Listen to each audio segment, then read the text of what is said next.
नमस्कार। हम लोग प्रॉफिट लॉस से एक और प्रॉब्लम कर लेते हैं। एक नया टाइप बोल सकते हैं आप इसे। By selling 90 ball pens for rupees 160 a person loses 20%। The number of ball pens which should be sold for rupees 96 so as to have a profit of 20%। ठीक है, यहाँ पे ध्यान से देखें तो सेलिंग प्राइस तो दोनों ही केस में गिवन है, क्वांटिटी भी गिवन है, प्रॉफिट या लॉस भी गिवन है, बट कॉस्ट प्राइस नहीं गिवन है दोनों ही केस में। तो पहले जो कंडीशंस है वहां से आप या तो कॉस्ट प्राइस निकाल के यूज कर ले, वो तो सेम रहने वाला है। ठीक है, तो वही हम करेंगे। पहले केस में क्या बोल रहा है कि 90 बॉल पेन्स हमें 160 रुपए में मिल रहे हैं।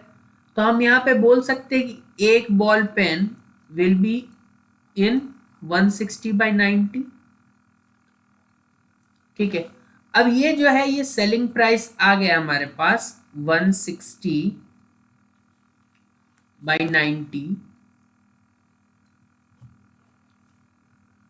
अब ध्यान से देखिए तो सेलिंग प्राइस ये हमारे पास आ गया फॉर द फर्स्ट कंडीशन। अब क्योंकि ये सेलिंग प्राइस है और इस केस में लॉस हो रहा है, so this would be the value of 80%।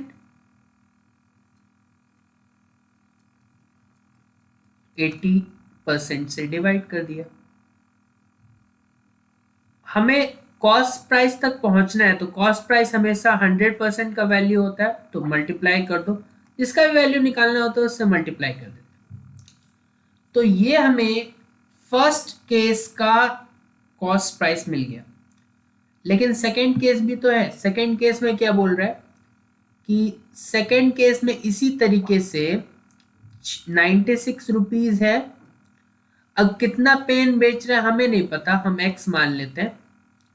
ठीक है, उस केस में क्योंकि प्रॉफिट हो रहा है तो सेलिंग प्राइस निकालने के लिए 120% से हम डिवाइड करेंगे। और अगेन यहाँ पे परसेंट होगा। यहाँ पे कॉस्ट प्राइस तो हमेशा 100% होता है। तो ध्यान से देखिए तो 100% तो कैंसिल ही हो जा रहा है। ठीक है, और यहां से हम x निकाल सकते हैं।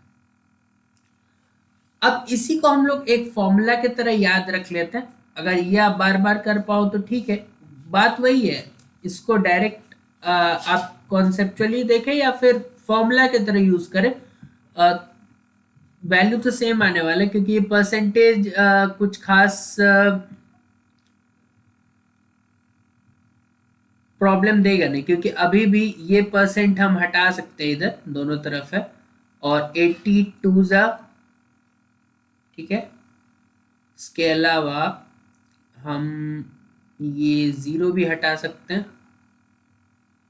और इसके अलावा देखें तो 2x या 12x इंटू 2, तो 24x बराबर 96 इंटू 9। x का वैल्यू 96 इंटू 9/24, 24 इंटू 4 96, तो x का वैल्यू 36 आता होगा। ठीक, अब इसी को हम लोग याद रख लेते हैं। क्या है देखो, 160 और 96 क्या है, प्राइस है। तो price of first article divided by first quantity, जो कि हम 90 से डिवाइड किया। सिमिलरली उस तरह भी अब price of second quantity divided by quantity कर लेंगे और इसको मल्टीप्लाई किससे कर देंगे, 100 प्लस माइनस प्रॉफिट या लॉस परसेंट से। ठीक है, तो हमारा काम हो जाएगा। ठीक है, इधर भी 100 प्लस प्रॉफिट या लॉस परसेंट। आप यहां पे ध्यान दे दें कि लॉस अगर परसेंट हुआ तो आप सब्ट्रैक्ट करेंगे, इसलिए प्लस माइनस आप खुद से देख ले। और अगर प्रॉफिट हुआ तब तो ऐड ही होगा। जैसे इस केस में 80 कैसे आया, 100 माइनस 20 किया हमने तब 80 आया, और सिमिलरली 100 प्लस 20 किया क्योंकि प्रॉफिट था इसीलिए 20 आया। ये 100 तो कैंसिल ही हो गया, इसलिए आपको फॉर्मूला में ये चीज़ नहीं दिख रहा होगा, ठीक है।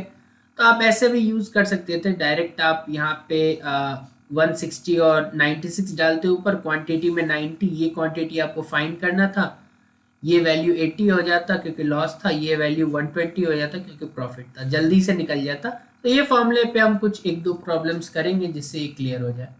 फॉर्मूला कुछ खास याद करने लायक है नहीं, मुश्किल। ये आप अगर याद नहीं भी हो रहा है तो ये अप्रोच आप अपना सकते हैं, क्योंकि कॉस्ट प्राइस नहीं गिवन था तो इसीलिए हमने कॉस्ट प्राइस दोनों तरफ, और नहीं गिवन होते हुए भी वो इक्वली होगा दोनों ही केस में, इसीलिए इक्वेट कर दिया दोनों को।